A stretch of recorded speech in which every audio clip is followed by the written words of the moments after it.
Welcome to our mashed potatoes and turkey edition of Inside Black and Gold. Yeah, a little bit early, but definitely looking forward to Thursday, all the eats, and the Saints hopefully can feast when they get back on the field Sunday hosting the LA Rams.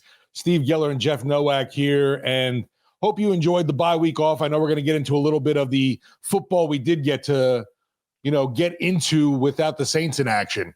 Yeah, it was a good time. I just got to sit on my couch and watch a bunch of football, and it happened to be a pretty entertaining weekend of football games. For sure. I tweeted in the morning. I tweeted a picture of like the YouTube TV offerings, which was like Chiefs, Panthers, and Commanders, Cowboys, and I was like, wow, can't wait to sit back and watch these thrilling games. And they ended up being like two fantastic football games.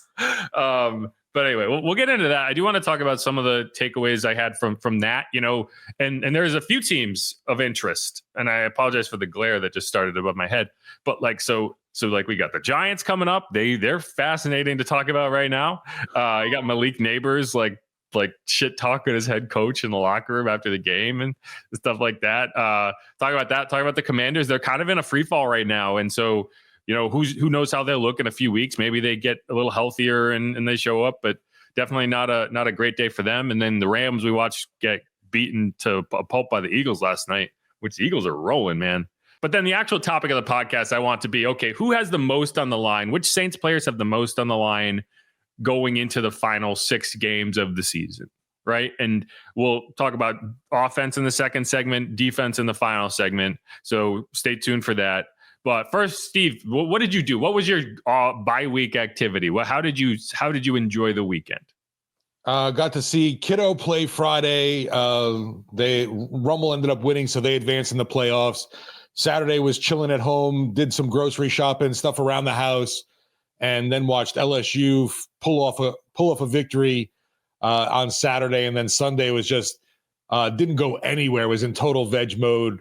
On the couch, just chilling, watching NFL action. I was trying to get the league pass, was supposedly in a free view, and I could not partake in this free view because it kept wanting me to buy the entire package to get the free view for the day. I didn't understand that. Yeah, I couldn't get it to work either, but I think you're right. I think the only way to get it would have been to like pay and then cancel it, which I don't trust myself to do. Yeah, it was definitely awkward. And like you said, you looked at the games at first, you're like, crap, this is what I got to watch. And thankfully, we had some entertaining football, even though it wasn't the greatest of teams in action.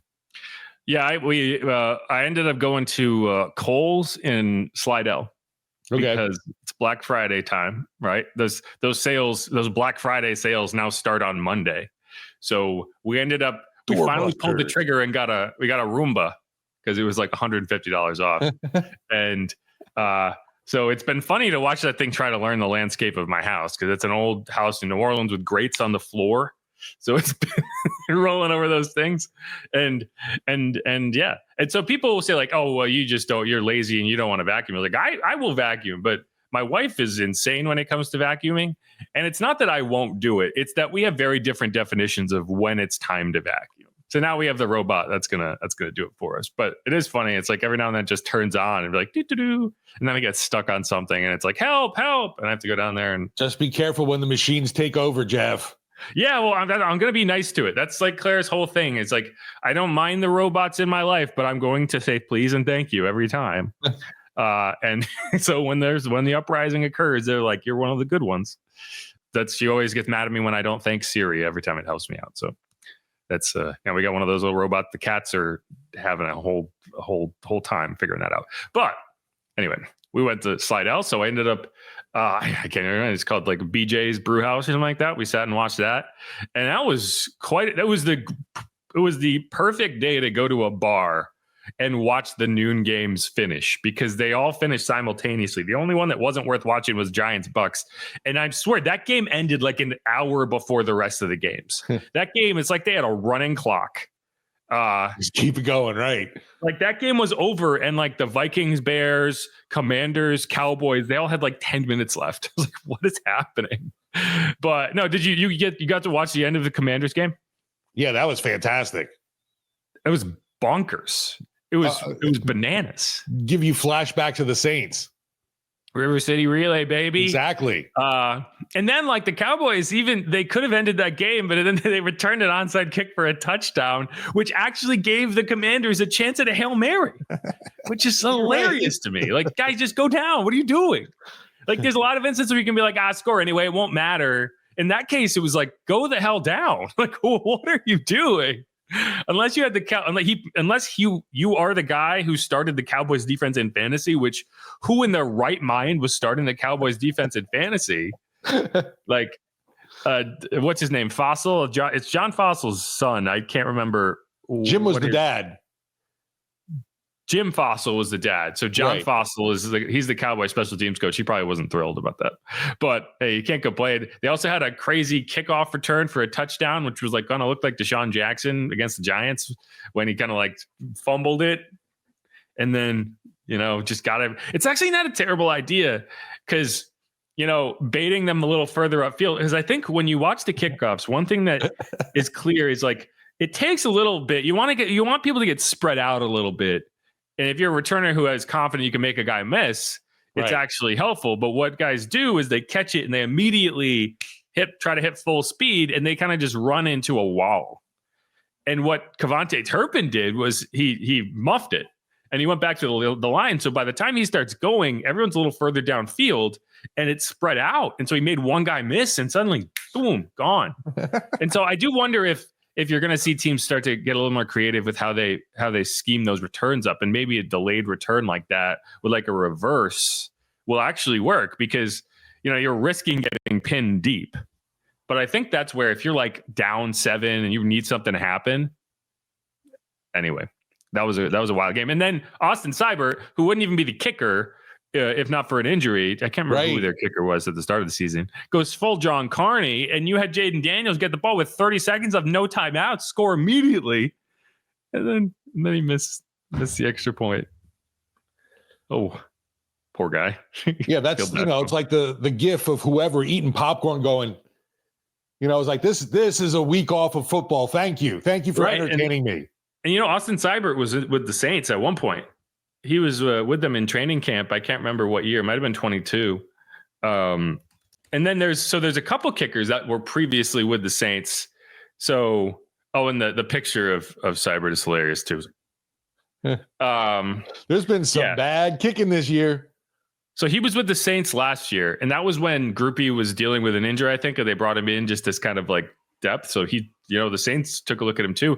And then another guy that you might remember, John Parker Romo, is the Vikings kicker right now. And he actually hit a game winner against the Bears in overtime, I believe. That it didn't end in a touchdown, right? No, you're right. Yeah. So another former Saints kicker. He was with the Saints last year in training camp. He was a UDFA that they signed. And then another backup kicker for the Chiefs hits a game winner against the Panthers, which apparently the Panthers are getting better. Weird. I know folks are gushing over Bryce Young's performance yesterday. At least you got to give him credit when he performs. And I thought he did make some better throws because I did get to watch most of that game yesterday for sure. This is a weird time in the NFL. Like this time of year is weird because, like the Panthers, everyone had quit on them by week 4. Right. And for good reason. They're not going anywhere this year. But throughout the course of a season, teams get better. Like a team that has a good coach and has players that are doing things the right way. Not the New York Jets. Yeah, right. Like the Giants and Jets go in the opposite direction. But a team that was bad at the beginning of the year with a lot of young players and guys who have a lot to prove, they get better over the course of a season. And I think that's what you're seeing with the Panthers is, they're still not a playoff team. They're not going to accomplish anything meaningful other than ruining their draft pick at winning a few games at the end of this year. But that's a much better team right now than they were at the beginning of the year. And, you might have to give the Saints a little credit for helping get Bryce Young jump started a little bit. But he looks like a much more confident player right now than he did ever last year or the first 6 games or however many he played this year before getting benched. And so, hey, maybe the Panthers are a team that has a little bit more going in that right direction, right? And the Chiefs, obviously, I feel like that's where you're at. Is the Panthers are kind of gradually getting better and playing more competitive football games, whereas the Chiefs are kind of in coast mode. They're now what, 10-1?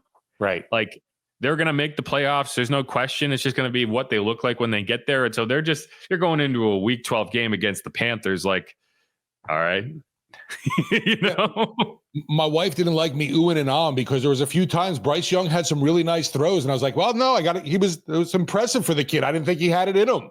Well, and you remember, oh yeah, that's right. He didn't just go number 1 overall for no reason. Right. Like, you could say it was the wrong pick and CJ Stroud should have been number 1, but even if he was, Bryce was going like number 2 or number 3. Exactly. So it's not like, there's reasons he went there, and the arm talent is one of those reasons. And I don't know, like, he just lost all of his confidence last year and he seems to be getting some of it back. So, hey, I don't know. Maybe he's still tiny. He's still a little baby out there, but for sure. And I definitely didn't think that this benching again, putting Dalton in would help, but whatever, resonates now with him definitely seems to be working. We'll see how they continue on. At least we say, obviously you want to win ball games, but at least the Panthers were entertaining in that game against the Chiefs. Good for them. Yeah, and so the Giants are another team that's kind of fascinating because they cut Daniel Jones. Daniel Jones got benched, went to the coaching staff and said, can you just cut me? Like, you can't fire me, I quit kind of situation. And they did, and which is the right thing to do. Like, you're going to screw the guy over, at least let him go do something with his season. They said he was playing safety on scout team during practice. I was like, come on. And so they put Tommy DeVito in there, which Drew Lock must be like, guys, really? And he sucked. I mean, he has nothing. He's not the future. It's like maybe they thought Drew Lock had a better chance of winning games, so they went with Tommy DeVito instead. Like, I don't know. It was a weird decision. Malik Neighbors is in the locker room saying, like, they aren't throwing me the ball until we're down 30-0. Like, what the hell? And he's right. But now it creates an interesting scenario because if you're Daniel Jones, where do you go? And he said, hey, I want to go somewhere that's a playoff contender and be a backup maybe for, I don't know, who pick a team. Like I was talking to my dad and it was like, Daniel Jones, no one wants him to be their starter right now, really. No. But 32 out of 32 teams probably are like, yeah, okay, I'll take him as a backup, 100%. Like, he's a guy who could go in there and win a game if you needed it. And that's really all you can ask for with a backup. But if I'm Daniel and I'm like, man, the Raiders are pretty desperate for a quarterback right now. Why not? Maybe I can go restart my career over there and because Gardner Minshew's done for the year. So, it's funny because if that did happen, which we're going to find out probably this week where he lands, then the Saints would not play Daniel Jones in week 14 when they face the Giants. But then they could potentially face Daniel Jones in week 17 when they host the Raiders. And I don't know if I'm the Raiders, like, hey, kick the tires. Sign him to a 1-year deal. See if maybe in a different format and in a different offense, he's got something for you. Because I mean, who are you going with? They have nothing over there, right? Desmond Ridder. Come on, Gardner Minshew, man. Gardner Minshew's done. He's done for the year. So I think he broke his collarbone. Oh shit! I didn't even see that. Yeah, he's done for the year. So that's what I mean. So if I'm Daniel Jones, like, hey, why not? Maybe the Raiders is where I want to go. And so it really depends. Like, okay, do you want to go be a backup on a playoff team, or I don't know, maybe shoot your shot as being the next Raiders quarterback? Because next year, I think he's gonna end up having to do what Jameis did with the Saints, unless he finds somewhere this year where he can kind of get his foot in the door over these last 6 games. So I don't know. That would be interesting if the Raiders come in week 17 and you're facing Daniel Jones, because I actually think Daniel's skill set is a tough one for the Saints to manage, because he's a pretty accurate quarterback. He doesn't have arm strength, but he's pretty accurate, so he could take advantage of zones and he can run. And I think the Raiders would take more advantage of that than the Giants did. Run away with a ton of money.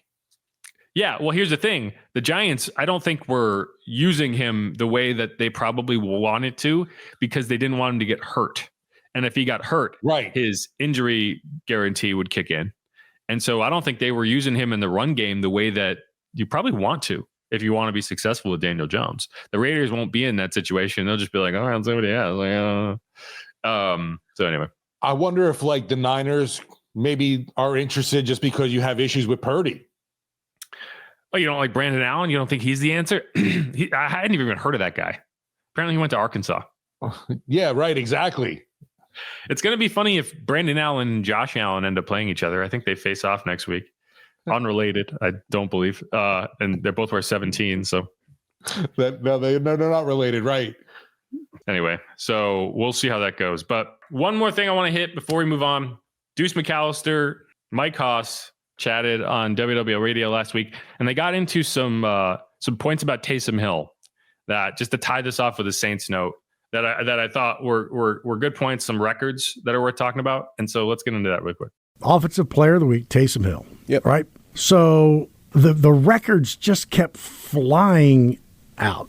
Now, Taysom's 34 and 86 days. Now, I feel like he's a young 34. He had his mission before he went to BYU, so that's 2 years. No football. Didn't really play a ton, 17 and 18, as from the sense about just, body hits. He had a medical redshirt year. So the problem is that's 5 years. So he's at 29, but the abuse that he puts on his body is... You got to probably go back to BYU. Right, he missed a ton of time. That was the medical redshirt year, plus all the other injuries. All of the other injuries, and I think it was a new injury, or at least you aggravated something each year. Right, exactly. At BYU. I mean, and so he's taken a ton of hits. Oh, my gosh. A ton of hits. And I've tried to, hey, Taysom, it's okay to go down, or it's okay for me to live to see the next play. And like he told Jeff, can't play like that. Yeah, it's only one way to play. Yeah, if you try to play like that, you get hurt. Well, not for me. Well, but for him. For him, he felt like that's just not who he is or who he wants to be as a player, which I respect. But, I mean, it's just like, I think me and you talked about it. Sometimes you just run out of words and you just want to watch. Believe me, I've been listening to the broadcast from the other day. I was watching. Like, a guy wrote me, he goes, dude, you got to finish the play. And I was like, he was right. I apologize to him. But do you see what this young man is doing? He is. I can't. It's radio. And this is, that's the problem as well. I can't. I want you to talk about it. But I don't know if I can describe it the right way that it deserves to be talked about. That's where you're almost in awe. Because it is truly a player from Friday night football playing against other players. Right. And it's just like, yep, I'm going to play offense. I'm going to play defense. I'm going to play special teams. And guess what? I am going to be just as good as any other player out on the field every time. Like, what do you mean? I may not be the best player on the field, but when I touch the ball or when I'm out on the field, I'm very close. So I started this because I don't when I say he's 34 and 86 days, he's a kid to me. He's young. But in the NFL, his 75-yarder, for anybody in the NFL his age or older, that is the longest run in the history of the NFL. The next closest is 54 yards by Ollie Matson in 2018. So here's the clincher. His 33-yard run is tied for 7th. Like that 33-yard, his other touchdown on Sunday is tied for 7th. He has 2 of the longest touchdown runs for anybody that's 34 years or older and 86 days. Normally, you don't get to play at that age, right? And you don't get to play because most of the times you've slowed down, right? So here's the last. He has 44 career touchdowns. He's 9th place all-time Saints history. By the way, thanks to Drew Poche for these notes. He's a huge help. So 44 career touchdowns, 9th on the Saints history. 35 of his 44 since he turned 30. See? I mean, it's like, what? Unbelievable. When you normally are kicked out the door, he's gotten better. And I was talking to Jeff Ireland and Mike Ball, who's an NFL scout, national scout, and he says, hey, I'm covering somebody that might be like the next Taysom. He wouldn't tell me, but he's Big 12, SEC, ACC, and I was like, good Lord. He like teased me twice. So I was like, wow, that's impressive. And I said, I want no bulletin board material, but I can assure you, I've talked to many people and done many shows. Green Bay people and the Packer fans have not forgotten them letting him go in 2017. But they didn't want him. I know.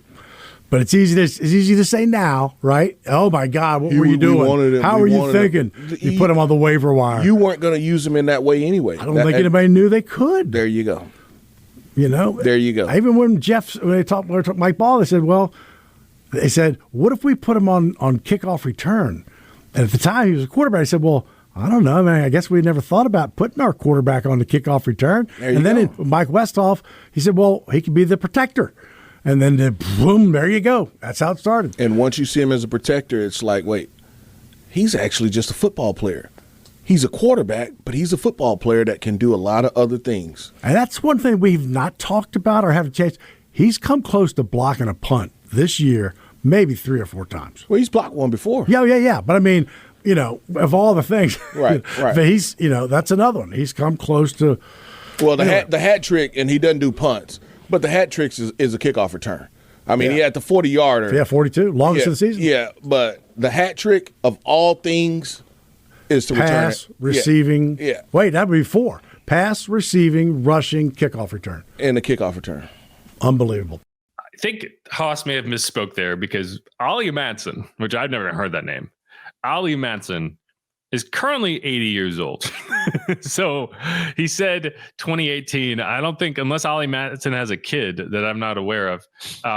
But Ollie Matson, yes, in 1964, at age 34, did have a 63-yard run. So I believe that's who he's talking about. And so you're talking about, hey, it's the longest run since Ollie Matson in 60 years ago. Right. So that's a pretty good stat. Also, and I do want to tie this into the upcoming game a little bit, but like Taysom is doing things that we've never seen before from a player his age, from a player that kind of plays his position, whatever you want to call it. And whatever it is, like you got to see more of it. Like that's got to be the key to the rest of this season. Like we saw in 2022, we had a game like this against the Seahawks, but then you kind of went away from it. You never really got back to it. You never got back to that. Like he can dominate games like this. You got to give him the opportunities to do it. Now, is he going to be able to do that every week? No, but there's no reason not to give him the opportunities, particularly this year. And so, yeah, I mean, you have anything to add before I kind of tie that into something else? No, definitely. You have this Swiss Army knife, that everybody loves, obviously, too. The Cajun Cannon term was run him into the ground. I say maximize his versatility. Just, because that sounds a whole lot nicer. Right. And, a game and good for first of all, good for Saquon Barkley to be on the Eagles instead of the Giants. Because he might be the MVP this year, like what he's doing. And, we watched last night. That Rams game obviously is worth watching if you're a Saints fan, because that's the team they're playing next week. And I saw a team that looked beatable. They're 5-6. They're a good 5-6, but they're still 5-6. And what I saw in the second half of that game was the defensive line really wore down. And a guy in Saquon Barkley who, I wouldn't say was great in the first half. He was solid in the first half, and for the second consecutive week, it was the second half where the offensive line really kind of leaned on him until that gap that didn't exist in the first half existed in the second half, and he hit it, and he will not be tackled once he gets into open space. And I kind of see Taysom Hill, like don't take this as me comparing Saquon and Taysom Hill, but I feel like they can do the same things in that way because they got that they wear you out. Right? Like go watch the 30-yard touchdown run, the 75-yard touchdown run. Like once they get into space, they will break tackles and they will also run away from you. So even if you catch up to them, it's probably not tackling them. Right. And so I just think the way that the Eagles took advantage of that line in the second half is the same way I want to see the Saints take advantage of that line over the course of the game. Like you're going to pepper Alvin, you're going to pepper Taysom, and then the dam breaks eventually. Right. And I don't think that defensive line for the Rams is anywhere near as good as it was when Aaron Donald was there. Braden Fisk, Jared Verse, 2 young rookies playing well. But I'm attacking it. That's the position I'm going after, is the defensive line. And I thought that Rams game was interesting because, that offense it can be really good, but it seems a little predictable at points. Like Matt, there was a couple drives where Matt, he was just throwing to the motion guy over and over again. I don't know if it was that game thing, a matchup thing there, but it's like you would see Puka go in motion and you're like, okay, he's getting the ball.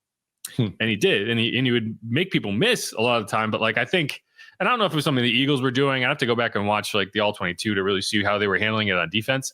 But, if you can stretch things out to the side of the field, and one thing the Eagles defense was doing that I thought was interesting, you'd see guys, like there was one point that Cooper Kupp went in ghost motion and came back, and the Eagles were in man, but they checked out of it and they replaced on the other side where I can't remember, it might have been Cooper DeJean who was kind of going in motion and coming back. But then when the ghost motion happened and Cooper came back to that side, instead of him chasing across the field, CJ Gardner-Johnson just kind of waved him off and took that.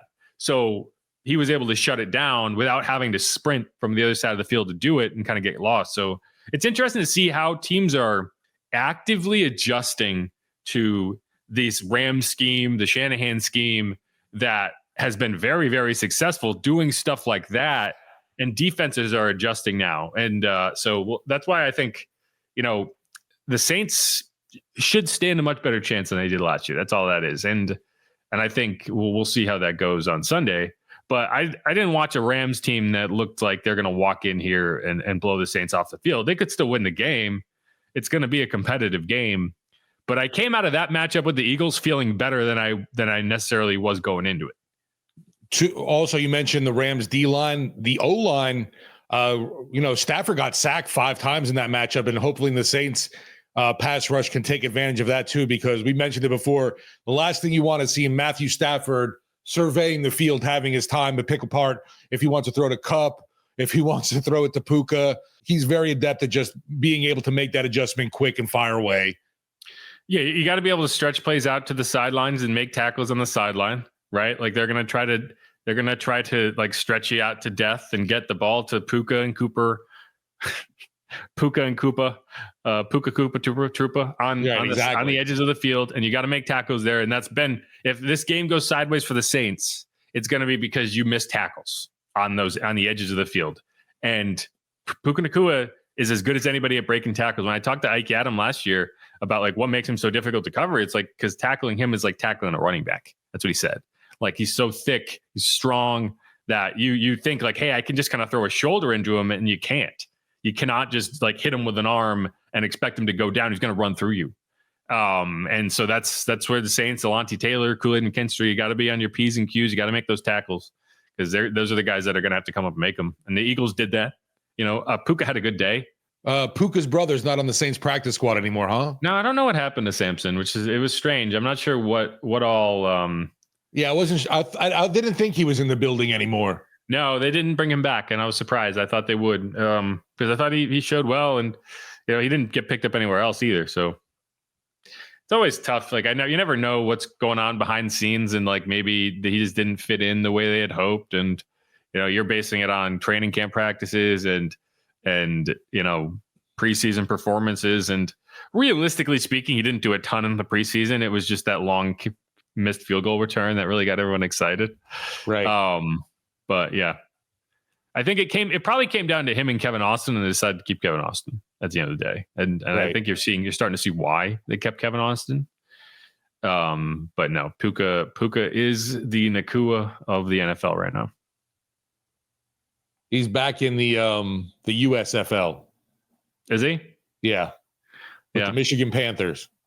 And you wonder, okay, so sometimes players will make that decision. I'd rather play than sit on a practice squad. UFL. Sorry, I said USFL. Same thing, right? Yeah, whatever. Right. I don't think what I meant. The USFL was what combined with the XFL to become the UFL. So it's There you go. Right. But like that was John Trey Kirkland last year, right? Like they had him on the practice squad. Then he was like, I'd rather go play than sit here and run scout team. So that's what he did, and so maybe that's what happened with Samson. Who knows? But either way, no, he's not on the Saints. But I'm sure to get talked about. Showdown. Yeah, it would be fun if he was. But hey, that's it. But all right, I think that's all the notes I have for my weekend of watching football. The Roomba is in the process of learning the house, and so I'll keep you updated on that. What's Bailey think of it? I named it DJ Roomba. Which you appreciate. You'll get that reference now because you just watched Parks and Rec. Yes, I did. Bailey's not a fan. The cats are. I'm hoping that one decides to ride it around at some point. But they don't like when it goes under the couch. They get really freaked out when it goes under the couch because they're just like, "That's my space. What are you doing under there? What is it doing?" Right. That's where I hid all my toys. Rumination. Okay. Who dat? Go Saints. Like I said, we're going to be coming back. We're going to be hitting on the Saints players with the most on the line over the final month and a half of the season, 6 games, starting with the Rams on Sunday, but not necessarily all the guys that are playing against the Rams on Sunday. And that's kind of foreshadowing, but you'll understand it when we get to it. We're going to start with offense, and then we're going to hit the defense. We're going to probably do 3 to 4 on each, depending on how long it takes us to talk about it, because I don't want this to be a 3-hour podcast, but we'll see how it goes. Thanks everyone for listening. As always, I'm Jeff Nowak. He is Steve Geller. If you haven't yet, please subscribe. Please leave us a rating on Apple Podcasts. Please leave us a review on Apple Podcasts. I always ask for that. It really does help. It helps people find us. It helps people who come across the podcast have an idea of what they're getting into. So again, we don't have a Patreon. We don't have whatever. The only 2 things I ask: please leave a rating, leave a review. Please, if you have friends, relatives, Saints fans, whatever, a intelligent dog that wants to listen to a new podcast, say, "Hey, I listen to the Saints podcast." Try to listen to it too. That's the best way we can spread this podcast is by word of mouth. So if you can do that as well, always do appreciate it. But with all that aside, let's hit the break, come back, and do it. Who dat? Go Saints. Stick around.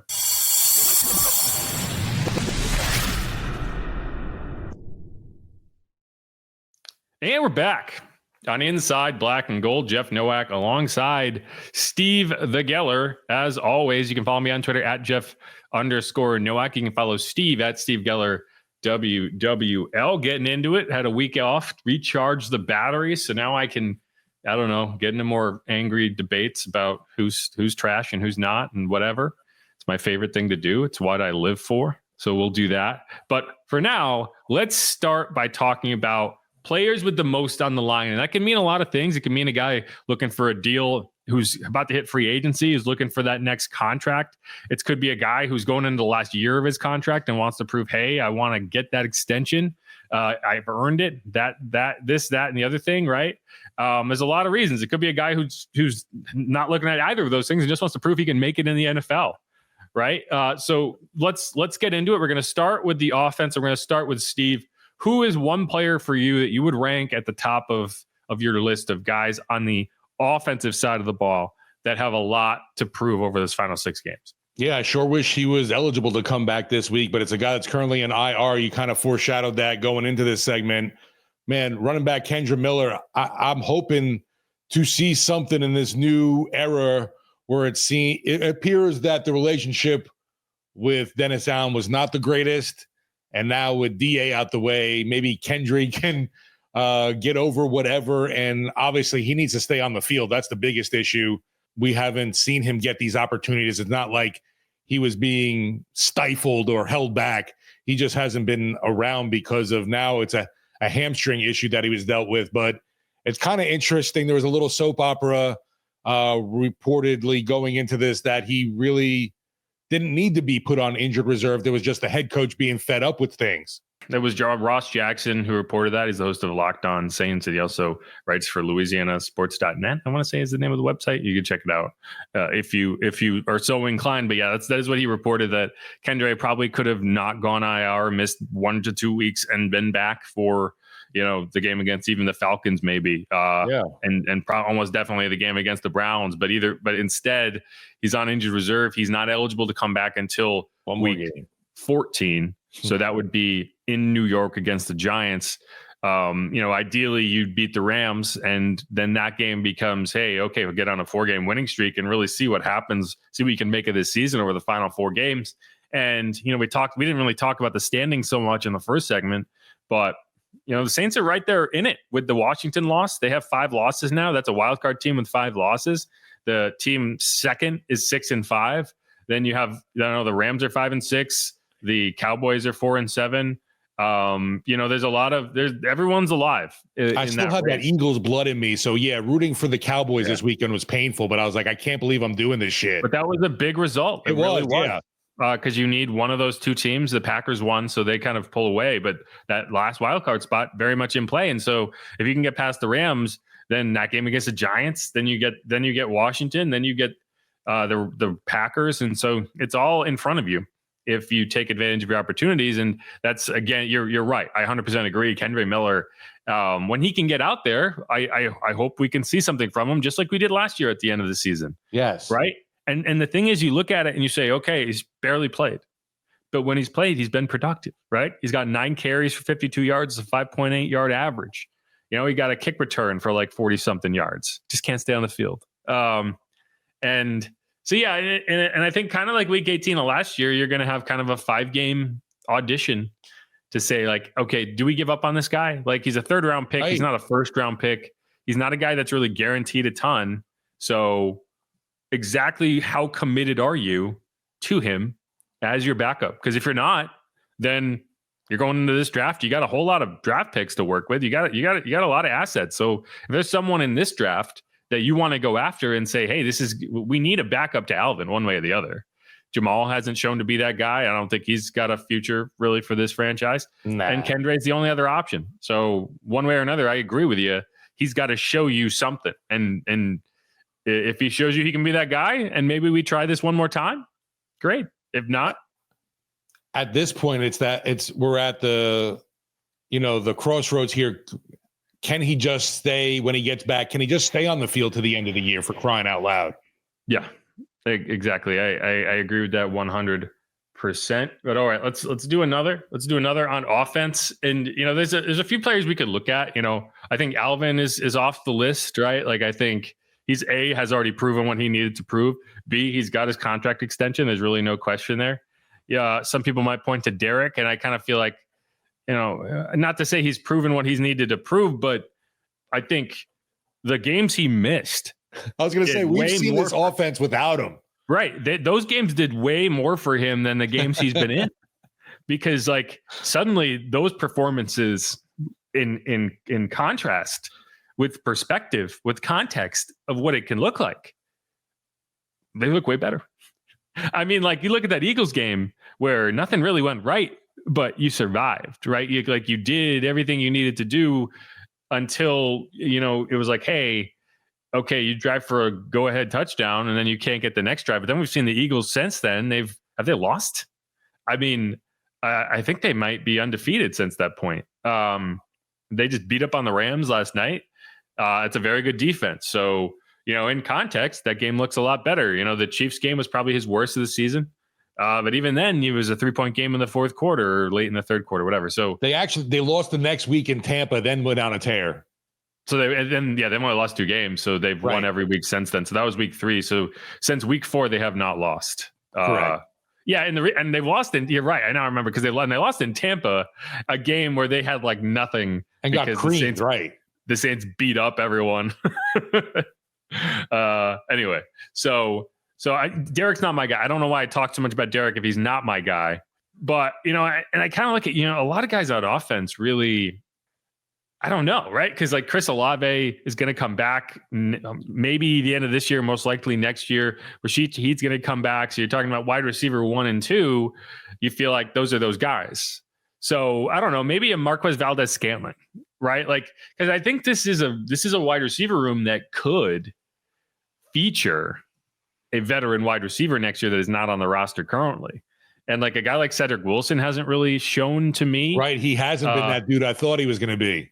Some of these depth wide receivers that you were looking at with an opportunity, like a Mason Tipton, he's really fallen off, and Kevin Austin has that opportunity. But like, if you're Marquez Valdez-Scantling, why can't you be the Ted Ginn for this offense over the next few years? And you might say like his skill set is a little redundant with a Rashid Shaheed. And I don't know, maybe it is, maybe it isn't, because what Marquez gives you is a 6'4" dude who can block and do a lot of things that these guys maybe can't. And he also gives you a lot of flexibility if you did, like in the future, if you said, hey, our wide receiver room this year going into this 2025 season is Chris Olave, Rashid Shaheed, and Marquez Valdez-Scantling, MVS.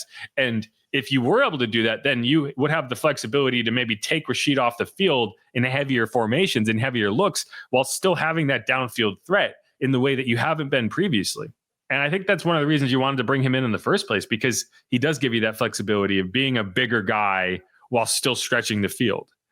Because when you're talking about, if it was a Jarvis Landry, for example, and it's like a guy you want to put out there to, maybe be a better blocker and more physical, but then you lose that, they don't have to play the deep threat the way they would with Rashid out there. So I don't know if Marquez can keep this up and continue to make those big plays. I think you do end up extending him and locking him in for a couple more years, because I don't think I don't think physically he's done. Like, that was my question coming in, is does he have anything left? He clearly has stuff. He clearly has it left.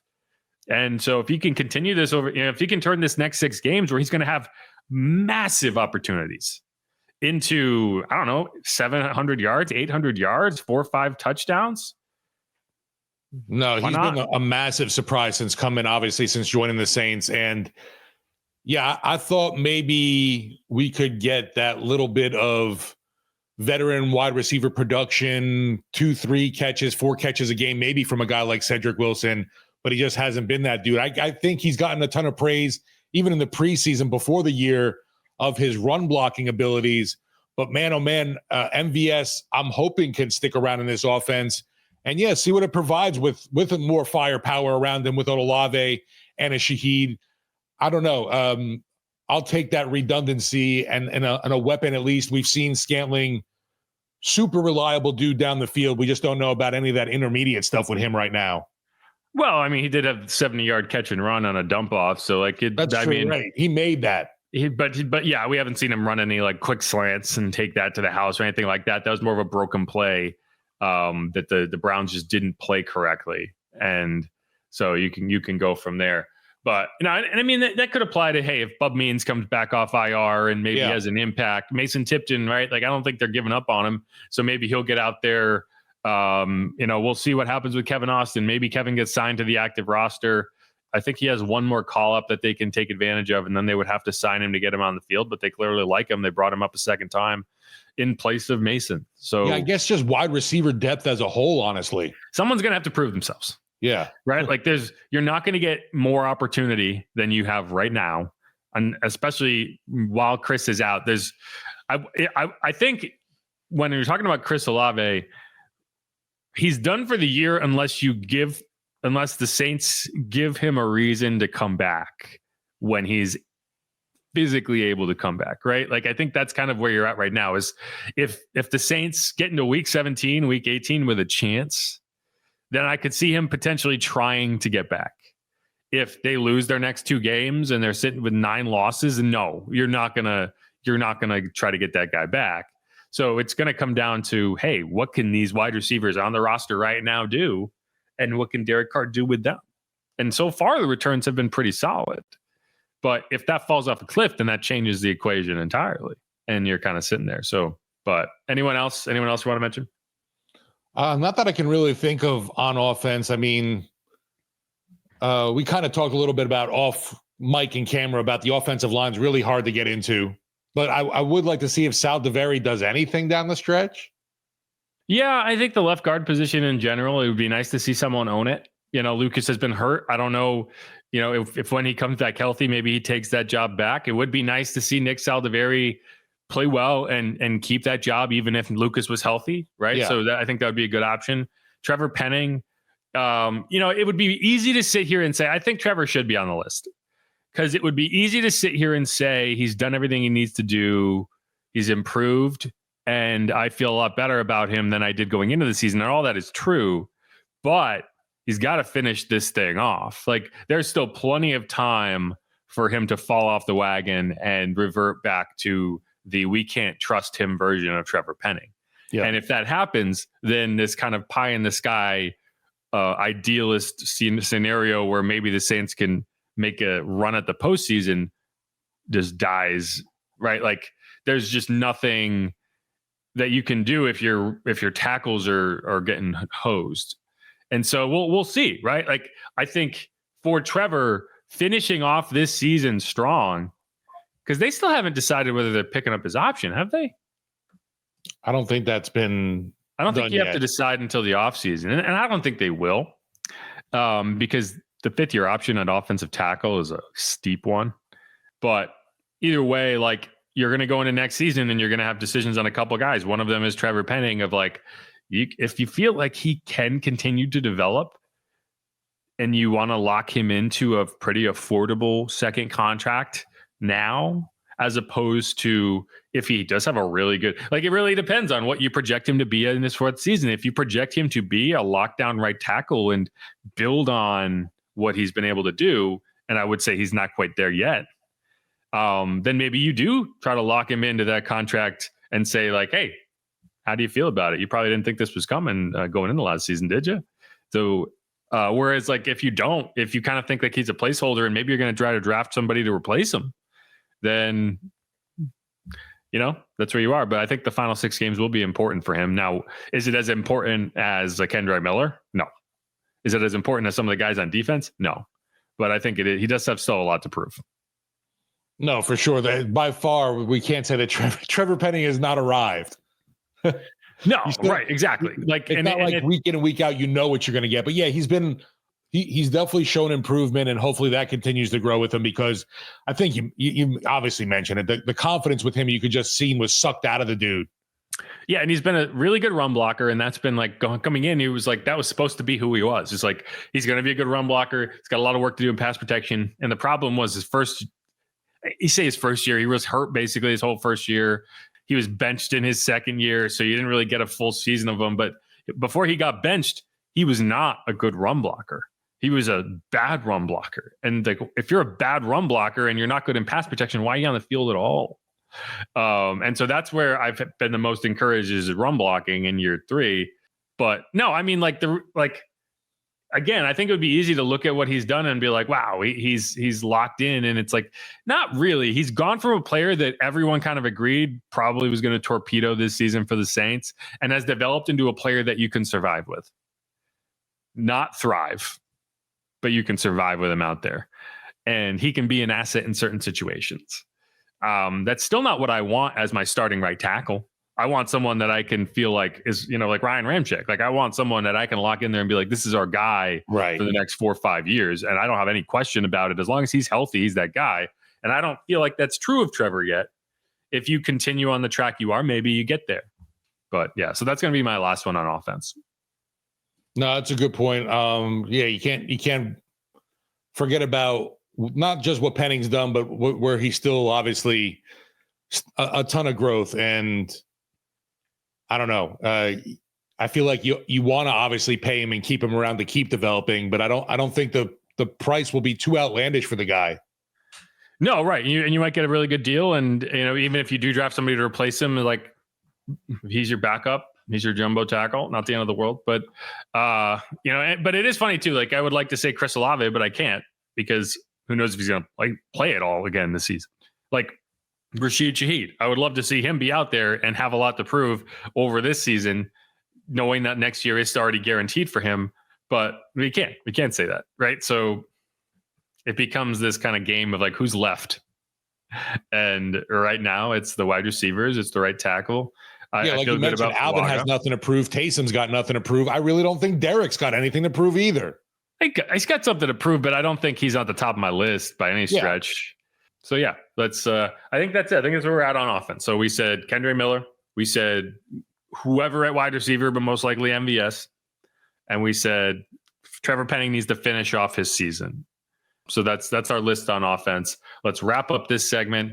We're going to come back. Let us know in the comments if you have anyone else that you think we should have mentioned. Hit me up on Twitter maybe and tell me there. And if so, we can come back and maybe revisit this at the end of the week, going into week 13, and kind of rehash some of this out. But for now, I think that's a good list. Either way, this is Inside Black and Gold. I'm Jeff Nowak. He's Steve Geller. We're going to come back and talk about which players on defense have the most to prove and why going into the final 6 games of the season. Who dat? We'll be right back.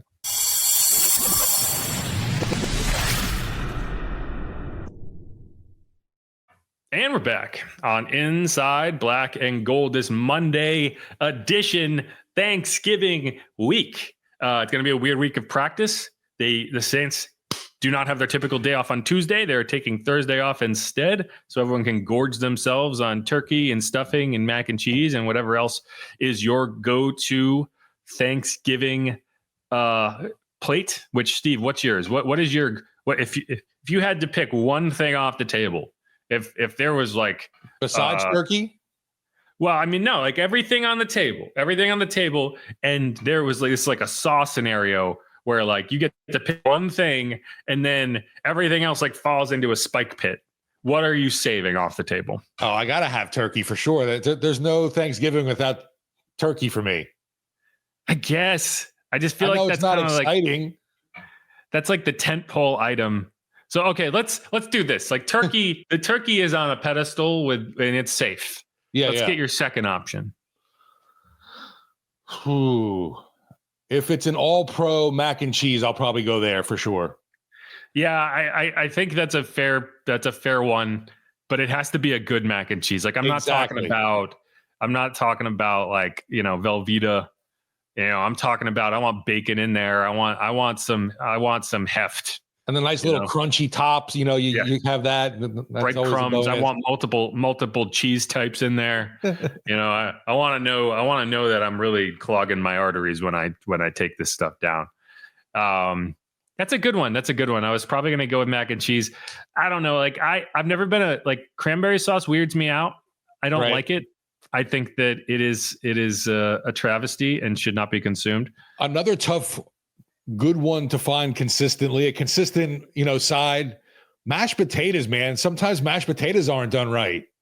Yeah, that was what that's probably what I was going to go with, but it has to be right. I need lumps. I need some lumps. I don't like, I've never been a fan of whipped mashed potatoes. Like it needs to be a hand because I don't want it to just like fall off of my fork. Like I don't want to find it. And I'm grabbing the gravy at the same time. Like I'm taking the mashed potatoes and the gravy. It's a package deal because that is what I look forward to. I look forward to turkey. I look forward to a giant pile of mashed potatoes. And I look forward to just dumping the entire gravy boat on top of it. And then whatever else ends up on the plate, I enjoy it. But that is my we should have done like a F, marry, kill situation. That would have been the better way to do this. But I maybe in the future, maybe that's what we'll do. But either way, I think that's a solid plate. We got turkey, we got mac and cheese, and we got mashed potatoes. I could live with that. Those are solid staples for sure, right? I will feel like I accomplished Thanksgiving if that was on my plate. Not a pie guy. Never been a pie guy. I want carbs, man. Give me the carbs. I make a pudding pie for Thanksgiving. Yeah, okay. I'll give you the pudding pie. But anyway, speaking of carbs, who are the meat and potatoes players on this defense that have to show you what they have? Yes, indeed. Over the final 6 games of the season and why? Yeah, I think one of the dudes for me is someone that's been thrust back into the role on the outside, and Alontae Taylor, making that switch from the slot back into being basically CB number 1 now. And I know it's the spot he wanted, but he just needs to show he can do it on a consistent basis. Unfortunately, it hasn't been pretty sometimes. And the thing on Alontae too, I don't know if you've seen anything about Havoc play stats, and apparently he's really good with that, but I just haven't seen enough Havoc, I feel like, from him. Yeah, those are tough because, and I've been getting in debates with people about, it's tough to look at weeks 1 through 8 and then weeks 9 through 11 and lump it all together and say, this is how he's played this year, right? Like the slot position and the cornerback outside corner position are very, very different, right? And Alontae has been put into a difficult situation because he's being asked to play outside after spending all of camp in the slot, after spending, he had some outside reps, and obviously Lattimore missed a couple games, but if you look back at like week 2 in Dallas, he wasn't playing outside. He was staying in the slot, and you put him outside in base reps. So like this is his first real foray since his rookie season into extended work on the outside. Like remember last year, it was Ike Adam getting those snaps instead of Alontae, and then Alontae would work outside in base reps. So you're asking him to do a lot of very different things. So one thing I did for this last game, for all of his last 3 games at the outside, at the outside corner spot, is go through every rep and watch every rep and try to get an idea of like, what is he doing well and what is he not doing well? Because if you go on Pro Football Focus, if you look at the stats, they're not pretty. They don't reflect what I think has been a solid season for a slot cornerback. And I do think that coverage stats have a hard time accurately assessing slot corner performance because they're looking at specific things. And like, for example, if you're playing good coverage on the outside and the quarterback checks it down to the running back, and the slot corner is the closest guy in the area, he's getting that as a target for him, but he's not really getting targeted. Like you're not playing up on the check down necessarily. You're in a zone, you're sitting back. And so like you look at these stats and they don't always even out. Like they don't always match up. And you look at Ugo Amadi has been the top guy in the slot over the last 3 weeks. And so he's kind of getting that now. And you look at his coverage stats and you're like, oh, but I don't think Ugo Amadi has played that badly. He played his best game against the Falcons. He was okay against the Panthers. He was okay against the Browns. I think that Alontae played his best game on the outside against the Panthers. He played solidly against the Falcons, but there was some issues, right? There was penalties, there was whatever. And he played okay against the Browns. And what you'll see is a guy who I think plays really well when he's locked in coverage on the outside. And to me, that's what you have to have, right? For a guy that I think is your future at the outside corner position. Like if you go and you watch reps from that game, there are some really good reps. There are some lockdown reps. I think Jameis tried him like 5 times maybe, in one-on-one on the outside, and he held up every time. Where he gets in trouble is when he gets kind of locked into zones. And I think the zone responsibilities when you shift from the inside to the outside are really different. And he gets kind of lost. And that's what happened on that long touchdown to Elijah Moore. Is I think he was confused at what his responsibilities were, and Will Harris's were, and then no one ended up covering him. Against the Jerry Jeudy on the touchdown, it was a crossing route where I think he was trying to force an outside release, and he couldn't. Jerry Jeudy was in a close split, and he just broke across Alontae's face, and I don't think he probably has never seen that before. Like he's probably never seen that route run from that formation. And that's the type of thing where you change a guy's position mid-season and you're going to get that, right? Now, if he does that again, if you see that happen again and he still doesn't make that correction, that's the issue. And so that's kind of where I'm at with Alontae right now, is you've seen a lot of the mistakes that are going to crop up over the first 3 weeks going outside mid-season. And now, okay, you got a week off, you got a bye week. Do you fix those things, right? Can you go into a game with the Rams and hold up against Puka Nacua and or Cooper Kupp or Demarcus Robinson, I think his name is. And if you can really kind of lock in over this final 6 games and prove, hey, you're the CB1, great. If you can't, then I think you have some questions you got to answer, because you did trade Marshawn Lattimore. Paulson Adebo is on IR, not coming back this season, but maybe you decide to bring him back next year. We'll see. But I agree with you. I think he is at the top of the list on the defense. Yeah, that obviously to me was number 1 too, just because I think Alontae can be one of those key building points on your defense moving forward, obviously. So I just want to see him be that dude on the field. I know he can be that in the locker room, and I think talking enough on the field as well. I just need the output on the field, I guess you could say, in his performance. And for the most part, yeah, we've seen a lot of good, but there's been those head scratching moments. You're like, what the heck's going on? Yeah. And so to me, it's like when you watch him play, like you can analyze it, and there's people a lot smarter than me that are going to break down how he's done this year and tell you all about the technique and what he needs to do. But what I see when I watch him play is a guy who has the tools he needs to succeed. And to me, that's the important thing. Like you got to coach guys up. You got to get, like, if you're making technical mistakes and you're making mistakes in coverage that are, okay, you did this wrong, but we're going to coach you up on how to do it right. And eventually you're going to do it right. Like, I would be a lot more concerned with Alontae if I didn't feel like he was physically capable of playing the outside corner position. And I absolutely 100% feel like he is. And you can see it in reps where, he's step for step in phase with Jerry Jeudy, like a coverage bust for a 91-yard touchdown or an 89-yard touchdown, whatever it was. That's a huge mistake. And that's going to come up in film, and that's going to really screw up your PFF grade and like stuff like that. But it's a correctable error. I can't correct, oh, you're getting burned, right? I can't correct, oh, you're trying to cover this guy down the field and he's just pulling away from you. I can't correct, you don't have the physical ability to turn and locate the ball and make a play on it. He can do those things. And if the issue is, oh, you misjudged where Pete Werner was, there was one play in that game against the Browns where Pete Werner was in a hook zone and Alontae was kind of working back and they ran into each other. And it's like, okay, that doesn't mean you can't be a good cornerback. It means you screwed up right there. So what did you screw up? Who screwed up? Who's in the wrong spot? Is it Pete or is it Alontae? How do we fix that?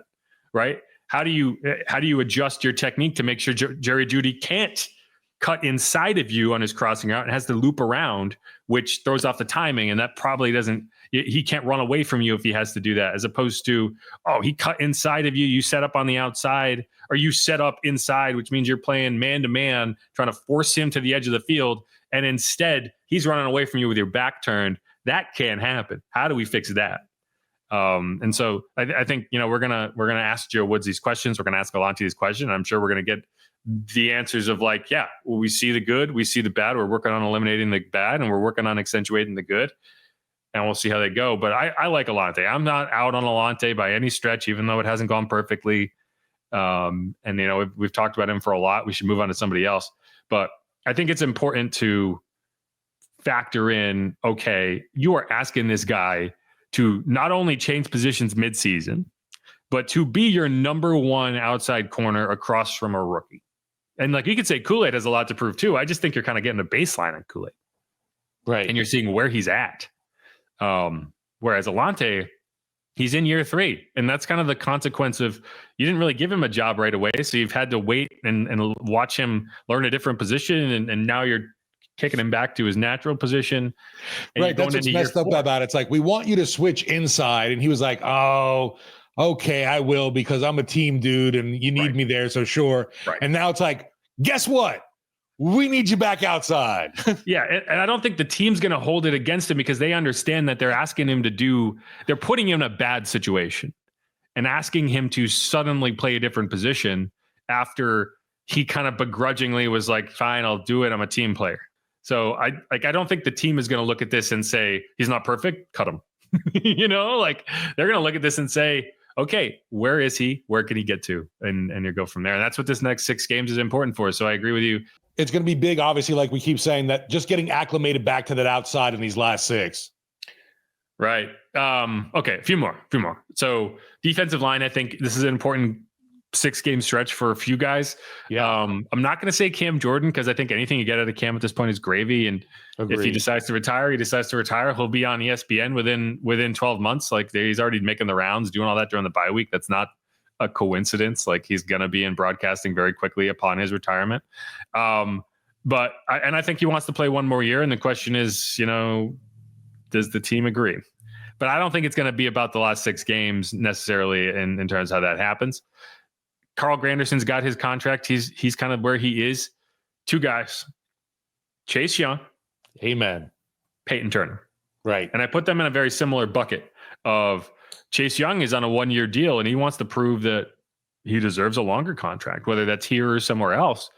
He needs to deliver. I mean, I think he's been better than maybe the stats necessarily show, but if you want to get a contract, you got to show the stats too, especially at the edge rusher position. And right now, I mean, what is he sitting with 3 sacks through 11 games? Right. And he's tallied at least 3 total in the last 4. He's come alive. But that one that I mentioned, that he didn't do anything in the Panthers matchup. Yeah. And I mean, when you're the top pass rusher and you're getting shipped, and it's tough to know exactly how much you're getting shipped versus how much you're just not winning, right? Like, you look at Myles Garrett, like, I didn't know if it was possible to shut him down the way the Saints did, but if you do it correctly, it is. And it's still mind-boggling because the next week he was back at it this past weekend. Well, Thursday night football.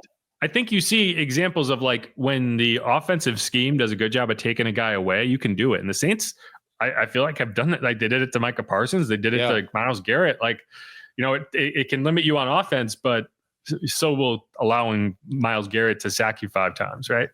Like Micah Parsons was eating up Jaden Daniels on Sunday. That was a huge part of why the Commanders couldn't get anything done. So, but no. So Chase Young, you're looking at the advanced defense. So I usually go to Pro Football Reference for this because I just like to be consistent. Right. Because Pro Football Reference, PFF, they're going to have different numbers. But all right. So he's played in 11 games. He's got 3.5 sacks, according to Pro Football Reference, 19 pressures, 21 tackles, 5 hurries, 9 quarterback knockdowns. So not terrible, but not the impact numbers. I want to see him be closer to 8, 9 sacks right now. I mean, even Brzee has 5.5, 6 sacks right now. And so he's trying to get to like Sheldon Rankins, I think I think he had 8 sacks one year. So he's kind of the modern equivalent of a guy that can make an impact in the pass game. But I need to see Chase Young prove like, hey, you're a star. Because right now he just seems like a guy, not a star. Whereas definitely a head scratcher when we all talked about the dude's body, obviously a physical specimen, but we just haven't seen that ability to close in and get those sack numbers that we're dying for. Yeah, and right. And that's kind of like, hey, you look like a star. Can you play like a star? Right. And I don't know, like the easy excuse would be he's getting chipped and doubled all the time. I don't think he is. I think he is at times. But in a lot of cases, it's just, you're going against their 3rd string left tackle in the Browns. Like I didn't feel like that was the case throughout the game. So we just need him running onto the field as the play's about to be snapped every time, and things will be all right. The 99 special, as Darren Rizzi called it. Yeah. I didn't know that was legal. I kind of felt like I didn't know you were allowed to run on that late, but apparently you are. I don't think it's something they're going to make a habit out of, but maybe it's a trick play that you can bring in.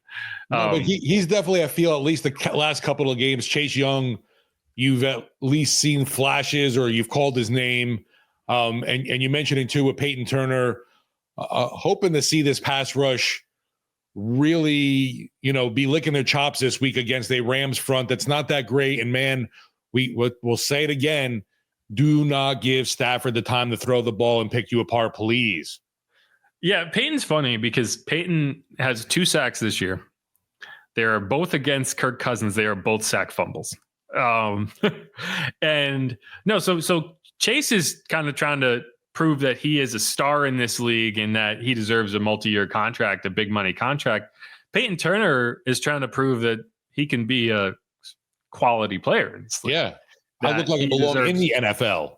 That he deserves any type of contract. Yeah. Right. And here's the thing with Peyton, one of the only goals I set for him this year was be available, play, and he hasn't always been healthy. Like he's fought through injuries and he deserves credit for that. We don't always know exactly what he's dealing with, but behind the scenes, like I can tell you that he's been fighting through some stuff and it's limited his ability to impact games, but he has been available. And that's a far cry from what we've seen over the first 3 years of his career. So, knock on wood, there's still 6 games left. But man, if he can get through this season, if he can finish out this game, he did miss 1 game. If he can play in 16 games this season and kind of just show like, hey, I can get through an NFL season, I think that would go a long way because when you throw on the tape and you watch him, he's making an impact. Now, he's not getting the type of reps that, a starting defensive end would get. So you would think, hey, if you get him out there more often, maybe you would see a bigger impact. We haven't seen the Saints have to go to a backup defensive end at any point this season. Carl Granderson and Chase Young haven't missed a game, and that's a positive thing. But I kind of think like, hey, at some point, maybe you do end up having to see a full game's worth of snaps from Peyton Turner at one of the end spots, and I think he would make an impact. So, I think he's a guy that I almost like. I kind of halfway hope that he doesn't end up with a game where he gets like 3-4 sacks and like draws attention to himself, because I think the Saints probably are going to extend him if he gets through this season and you feel like he's putting the work in. because they'll be able to do it at next to nothing. And you could, maybe sign him to a 2-year, partially guaranteed contract, kind of a prove it deal, where the first year is guaranteed, the second year isn't. And it's kind of a team friendly situation. He gets to keep playing in the NFL. But in order for that to happen, I need to see him get through the season. So Peyton Turner, while I do think he's already done a lot to dispel some of the question marks of at least, hey, can you got through a season at all? It would be nice to see him like impact a few games. He's got 3 passes defensed. He's been in the backfield. He's got 3 tackles for loss, 14 total tackles, 3 QB hits. Did he block a field goal or punt, or that was last year? He blocked a field goal in week 1 of the 2022 season. Right, in Atlanta. I don't know if he's done it again. I'd have to check. Special team stats are a little harder to track. No, I hear you. But yeah, I think you want to hopefully continue to see development for him. And I agree with you. My biggest knock, obviously, stay on the damn field. It's kind of like with Kendre Miller right now. Can you just last the rest of the year and give kudos? Like you said, he's at least been healthy enough to be a part of whatever limited action he's been asked to do up to this point. But going forward, for sure, I would like to see him getting a little more reps. The pressure for this Saints front hasn't really been swell, I guess is the best word, or the nicest word I can say, because they came alive, I feel, maybe in the end of that Browns game, but for the most part of it, Jameis Winston definitely had way too much time. No question. And just to kind of close that off, Peyton Turner, prior to this year, his biggest snap count was 2022. Played in 8 games, 171 total snaps. It was 32% snap share when he was in there. This year, 10 games, 203 snaps already on defense. That's 30% snap share. He's also logged 146 snaps on special teams. So when you look at it that way, you're talking 349 snaps between the defense and special teams.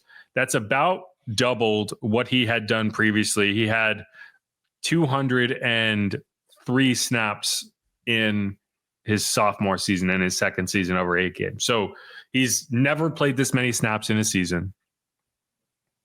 And like we can talk, hey, first round pick, he's a bust, whatever, he was a miss. Sure, like that ship has sailed. We're just talking about, okay, what do you have in this player now? Right. What can you get out of him still? And if he's a guy that you can bring back on a team friendly deal and maybe be an impact player, be a rotational guy. Because again, like we're talking about the third defensive end spot, and it might seem like that's a redundant role, but that's only because you have not had a single game missed from either your starting defensive ends or Cam Jordan. So your top 3 defensive ends, right? Like if you get one injury to that group, suddenly it's like, okay, what's our depth now?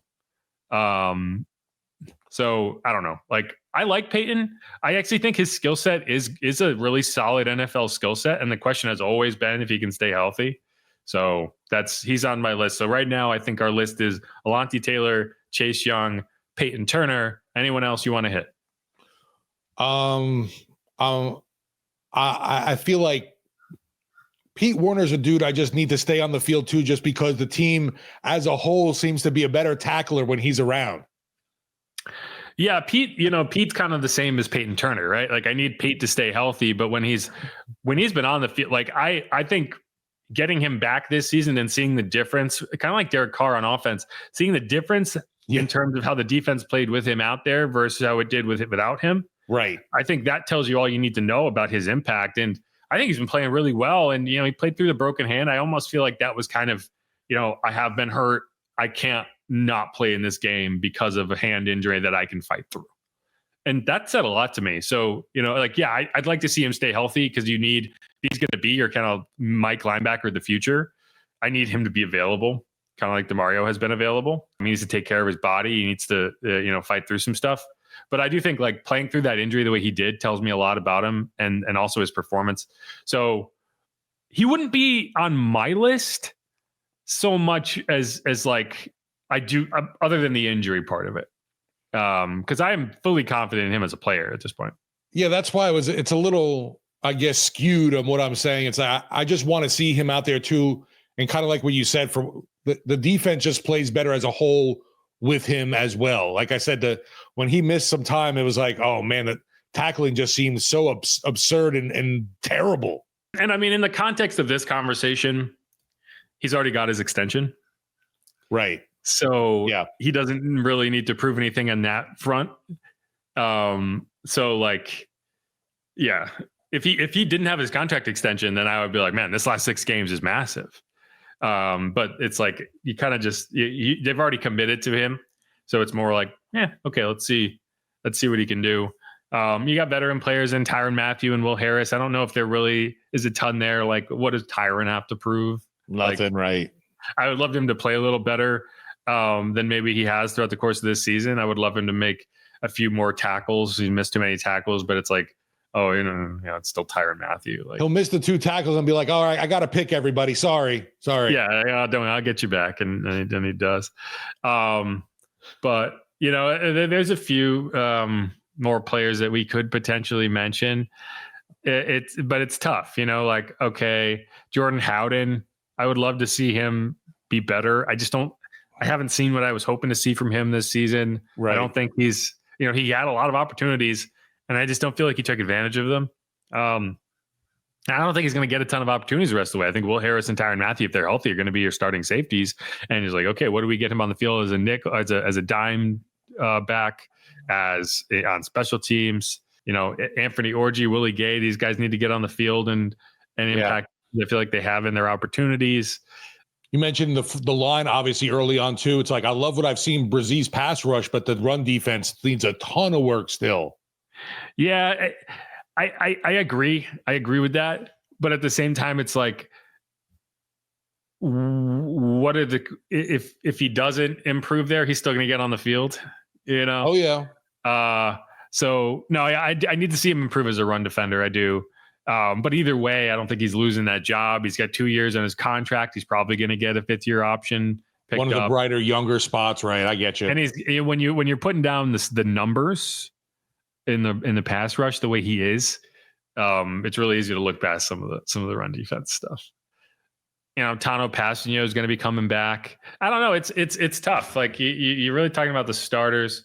If I had to pick the next guy on my list in terms of, okay, who has the most on the line? It's a guy who kind of glossed over initially. It's Kool-Aid McKinstry. And it's only because this is not an opportunity that you anticipated he would be getting. And it's kind of an early look at, do we think he can be the starter of the future on the outside? Right. Because if you get to the end of this season and you're like, maybe he's the slot corner, but I don't think he has it on the outside, then that informs a lot of your decision making at that position, both in the draft and in free agency. So if I had to add one more player to the list, it would be Kool-Aid. And it's not because I think like, oh, he's a rookie, so either he's good or we're going to cut him or we're going to move him out of that spot.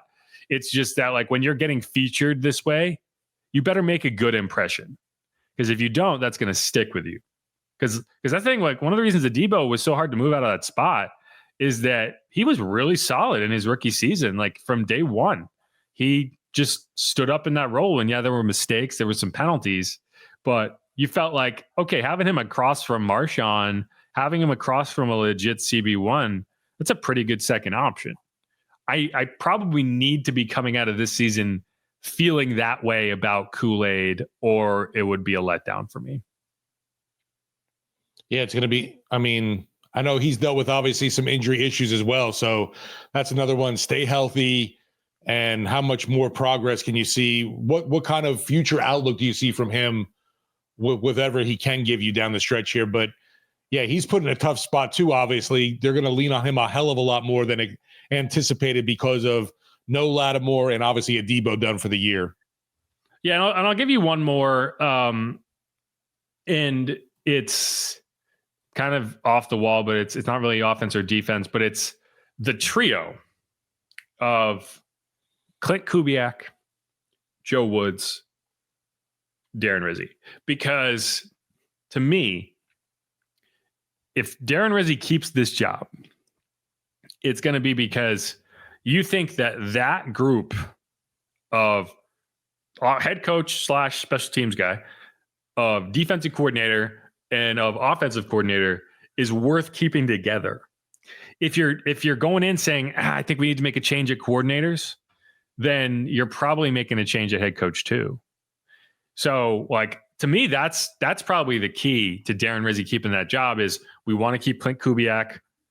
I suppose if you did decide, hey, we want to bring in somebody else as defensive coordinator, then that you could work through that and say like, hey, this was never really the plan to have Joe Woods be the defensive coordinator / play caller, like in charge of that defense. So you know what, maybe we find someone that we feel like is that. But if you want to keep Clint Kubiak in his role, because you feel like this offense, you got a 1 year look at it, you don't feel like that's a fair shake, and you think, hey, we're sticking with Derek Carr, I don't want to give him a new offense again. But also we can't hire a new head coach and say, this is definitely your offensive coordinator. And I don't think you're ready to make Clint your head coach. And I don't know if he has the temperament to be a good head coach. Like maybe he does, maybe he doesn't. I'm not sold on it. So I think that's important, and we'll see how that goes. But I think all three of those guys have a lot on the line, because look at it this way, like Joe Woods, I don't think you're going to get another shot as a defense coordinator. Once you get fired once and then it kind of flames out on you in another spot, he's been a coach forever. Like he'll have a job, but is he going to be a defensive coordinator again? Probably not. Maybe a secondary coach. Clint Kubiak, this is his second offensive coordinator stint. You only get so many of these, right? Like he was the offensive coordinator of the Vikings, lost his job when Mike Zimmer got fired. He kind of fell into an offensive coordinator job with the Broncos. That ended when went to the Jets. Hackett got fired. Right. And now it's like, this would be the third time you were the offensive coordinator on a staff that got chucked out the door. And it starts after a while to look like a blemish on your resume. Yeah, for me, that's what I was curious actually when you started to mention this with the coaches. If Rizzi does stay, I could see Kubiak sticking around. I wasn't so sure if Woods is still your defensive coordinator or not. Yeah, I think like I wouldn't necessarily lump Woods in with the other two, but I do think it's important for him regardless. So you do want to see him really deliver in this stint, because that's his chance to really become a full-fledged defense coordinator again, which being Dennis Allen's defensive coordinator wasn't that. It was kind of like he's a secondary coach who has the title of defensive coordinator. Right. But yeah, I think if you want to put him secondary and say Kubiak and Rizzi, in terms of Rizzi needs to prove that he's head coach material. So that's obviously massive for him, regardless of how this goes the rest of the way. And Kubiak needs to prove that he's still a guy you should think is capable of leading an offense. That's big. Keep using Taysom the way you've been using him the last game for sure. Keep spamming Taysom. That'll win you some likes. Feed the beast, right? Yeah. But all right, that's all I got. Anything else you want to add before we move on here? No, glad Saints football is back, even though we got some time off for the bye week. It doesn't feel right. And it's like, wait a minute, there's no Saints football. We're not doing our pregame coverage. And it makes for a weird day of just chilling on the couch, but I'm not complaining at all. I enjoyed every second of it. The weirdest part is like, we haven't gone on a road trip in a long time. It's weird to go in through an NFL season and not go on the road for a month, but that's what we have. Because you had 2 home games, then a bye, then another home game. Like the last road trip was, I forgot. It's before Atlanta. Oh, it's Carolina. Wow. So, and it feels even longer because like since that time, it feels like so much has happened. There has, for sure. Right. And we're still 2 weeks away from a road trip, right? Like we're not going out of town this weekend. You got a whole other week, and then we're going to New York. So that'll be kind of jarring to get on a plane again, but it's a 6-week sprint, baby. And the Saints are still mathematically alive. And yeah, the way things have been going into the NFC this year, who the heck knows, right? Just like you said in the previous pod too, I don't know what's going to happen. Just enjoy the ride and see what we get. Hopefully some more winning football, obviously. So you're saying there's a chance. Hey, man, it's better than, where are we in the draft? And How can they fuck this up the rest of the way? Right. Exactly. But all right. Who dat? Go Saints. Thanks, y'all, for listening. Remember to subscribe, leave us a rating, leave us a review if you can. Jeff Nowak, he's Steve Geller. You can follow me at Jeff Nowak, at Jeff_Nowak. You can follow Steve at Steve Geller WWL. You can follow the show at Saints_pod. And, obviously this is a weird week. I don't want to be recording a podcast on Thanksgiving. So I guess our next pod will be recorded on Wednesday. Darren Rizzi is going to talk today. I don't know if practicing on Tuesday means they'll put their injury report out on Tuesday. I imagine they'll still wait until Wednesday, but it was going to be weird to see how they handle that. So we'll figure that out. Ideally, we could get a Rams guest on here maybe Friday morning to get a podcast done and do it that way. But until that time, thanks everyone for listening. As always, I'm going to go see if my Roomba is caught under the couch. And Roomba on destroy mode. Must get Jeff. That was so nice to you. Anyway, who dat? Go Later, Saints. folks. Peace.